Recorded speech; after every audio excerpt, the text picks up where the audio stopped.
Welcome, Aftermarket Pros, to For the Record. Now, listen to a slice of wisdom, a concept, a sentiment, and maybe even a rant from one of your industry colleagues.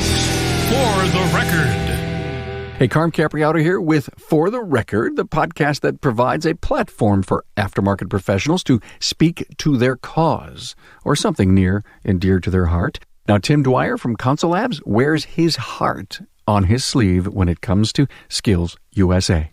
Learn more about skills than you ever knew and what you can do to get involved with our upcoming young technicians.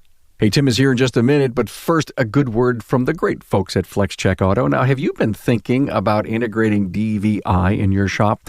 Well, imagine the confidence your customer will have when they look into the service bays and they see your technicians meticulously inspecting their vehicle and documenting every step. Well, FlexCheck Auto's transparent process ensures that when your customers receive their comprehensive vehicle report, they will know that it is a thorough, upfront assessment of their vehicle's needs. Now, this increased customer confidence leads to a higher average repair order and, more importantly, happier and more satisfied customers. And who doesn't want them? Hey, start your own 30-day free trial today at flexcheckauto.com. You won't remember how your shop got by without it. Hey, I'm so glad to have you here listening to the voices, trends, and insights that make this podcast your influencer as you make decisions to shape your future success. Hey, the views and opinions expressed are those of my guest and do not necessarily reflect the views and opinions of the author, sponsors, associates, or affiliates of LSTN Media. Hey, Tim Dwyer and Console Labs is a strong supporter of Skills USA. You can hear it in his voice, the passion he has for our young people, and his desire to help these students. He wants you to make a move and get involved. You know, Skills is bigger than you can ever imagine, and he gives you some perspective on it. But more importantly than size and scope, Tim wants you to get involved. Look, you can and should find out if you have a local Skills USA program going on and how you can get involved. It's time you invest in our future. Hi, this is Tim Dwyer with Console Lab, and this is For the Record. So every spring, schools all across the country, automotive and heavy-duty students prepare to compete in a hands-on skills contest. They begin competing at local levels. They continue through the state level and then on to the big show, the National Leadership and Skills Contest. It's often referred to as Skills Nationals. This takes place in June. Every June, and first place winners from every state level contest all travel to this event. So here's some interesting press release facts.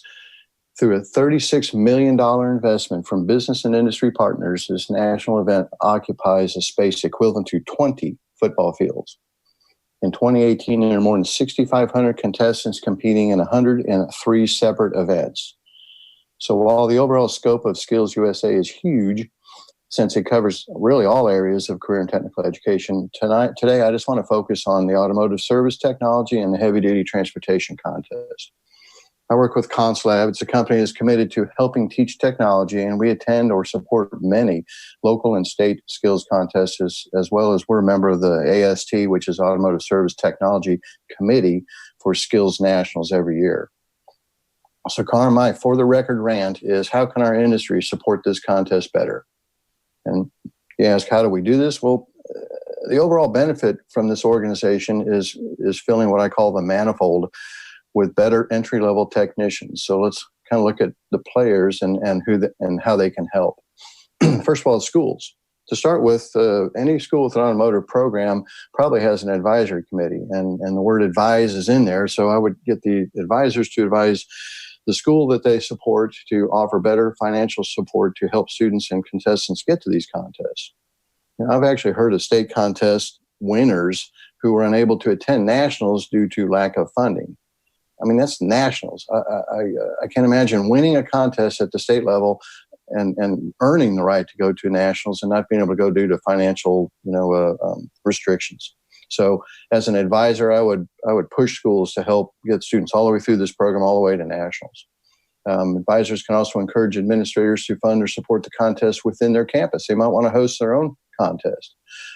They might want to promote it within their schools as a want-to event and get a lot of interest going on it.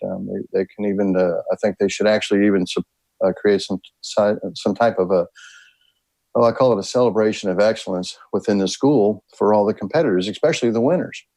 And all that just kind of promotes a better quality and challenging contest. And it's kind of part of my rant today is I want to make these contests at the state level challenging. I want to make them more consistent. I want to make them a want-to event. I want to really encourage young people to participate in this. One other way that a school can help is they can encourage and help set up a successful high school or post-secondary, what they call a chapter of skills. So you can set up a chapter of the skills organization within your school and just watch the growth is all I can say. So next up is a player. It could be automotive service shops, like an independent shop. The tech and shop owners can volunteer to judge a station at a local contest or a state contest. This is how I got started.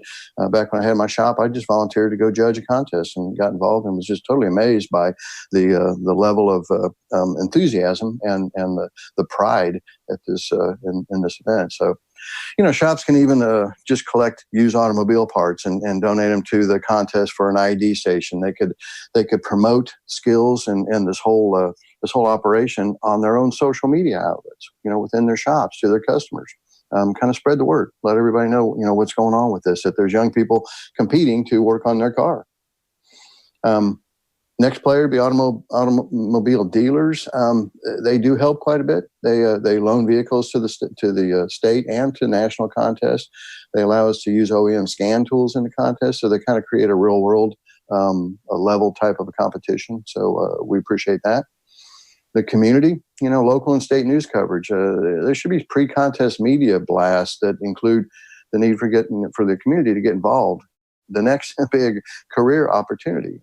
Those of us in the industry know that this isn't a new career opportunity, but it is to a lot of people are finally realizing that maybe college isn't for everyone, and maybe career and technical trades have an opportunity, and that the tradespeople are in big demand now. And so get on the buzz, promote this contest ahead of time, get the word out to let the community know that career and technical education is strong. Doing a post-contest media coverage is very important too. There was an article recently in IATN regarding how to get the most mileage out of a national contest win. Jim Cook from Ogden High School and his student Xander Batchison placed gold in the high school contest, and he was wanting to know how he can kind of brag about it, which is really, I think, a fair thing to ask. First of all, did you know that GM donates a vehicle to the gold medal winner? GM donated a 2018 Malibu to his program. That's huge, I think. And this is really how we can get behind and support this contest better.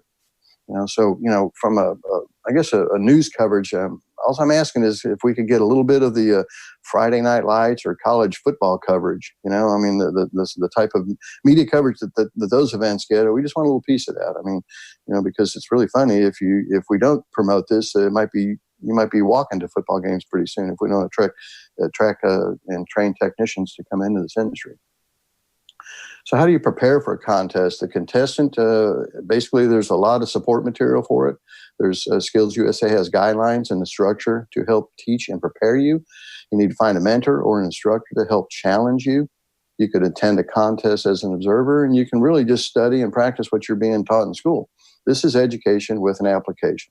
The final level of skills is world skills. Every other year, different countries host the World Skills Contest, where winners from each and every participating country travel around the world to the host country to compete at a world-class level. Once a contestant is competed, and this is how they train, this is like the high-level training. Once a contestant has been selected to compete in world skills, there's a lot of personal training. They have a mentor that takes them to other contests, that brings them to a lot of state contests, and they get to go through it and practice. They don't necessarily do it for a score. They just do it for the practice. The experts mentor for years before going to the world contest. And while there's some contest familiarity, meaning, there's only some of the stations look like they have in the past, the contestant really has to be prepared for anything. And just another little sideline, did you know at World Skills, some countries, not the U.S. or Canada, but some countries offer lots of money, they offer housing, and they offer lifetime jobs for the winners of this contest. Why can't we? Why can't we have some type of a reward like that set up here to really stretch our students? So how to design a skills contest, it's tough. Really, as Consulab we've made I guess, stations for, like I said, a lot of local, a lot of state, and definitely nationals. And I'll tell you a little bit about world here in a minute. But attention to detail is critical. All stations have to be appropriately challenging. They have to be consistently repeatable. They have to have a real world application. And that means as much as the equipment they're working on, to the tools they use, to the service information they use, because this is competency-based learning at its best. So I believe in this opportunity, and would like to increase awareness outside of just participating schools. I think industry needs to see it for what it is. It's a way to give back. It's a way to mentor, a way to encourage people. It's even a potential recruiting tool. So, who does this contest really benefit? Well, look at the contestant. Think of the bond that they have with their parents as they support them through this kind of event. It also provides them with a quality direction at the right time in their life. It gives them a reason to go to school. Schools benefit because of the attention. The instructors have to step up their game. It gives attention to CTE programs, and really all the competitors, should be celebrated. And then really industry benefits, because if you work with a school in helping with a contest, you're going to build closer alliances with your CTE program. You're going to actually advise schools what we need from them and what we need from students. You're going to build relationships with future technicians and hopefully future employees. You're creating a career path that a young person can actually see when they're in high school and see the path and decide that that's what they want to do. And you're showing them that we really care about their future. And so we're giving back to an industry that, in all honesty, has provided with us well. So, walking the talk. Got to brag a little bit about World Skills. ConsulLab recently supported World Skills in Kazan, Russia. We provided our training equipment for 4 of the 8 automotive service technology stations. We also wrote and proved out all 4 of the stations. We sent a team of 6 employees to Russia for 11 days to provide station training, and really just to be there in case of technical issues with any of the stations or the trainers. We supplied a spare trainer for each station to ensure the contest would go on in case a piece of equipment failed or was damaged beyond continued use. So we did 20 trainers for 4 stations, supplied an excessive amount of spare parts to make sure the contest went smoothly. And I got to say that our product actually performed flawlessly. It went through 4 days of 2-hour stations repeated 3 times a day for a total of 10 rotations over 4 days. That is the kind of commitment that I'm proud to work for ConsulLab because they do support skills. This is a portion. I guess I would appreciate a portion of this support from other industry people, and be really, encouraged to see how this contest could grow. So personally, over 40 years of volunteering and really some paid time spent judging, hosting, and station preparation, I'm committed to supporting this contest. And you really can't imagine the caliber of young people who compete. It'll totally improve your vision of the next generation. So I just ask that you who directly benefit from Skills USA or even Skills Canada get involved. I promise you won't regret it. And this is Tim Dwyer, and this is For the Record.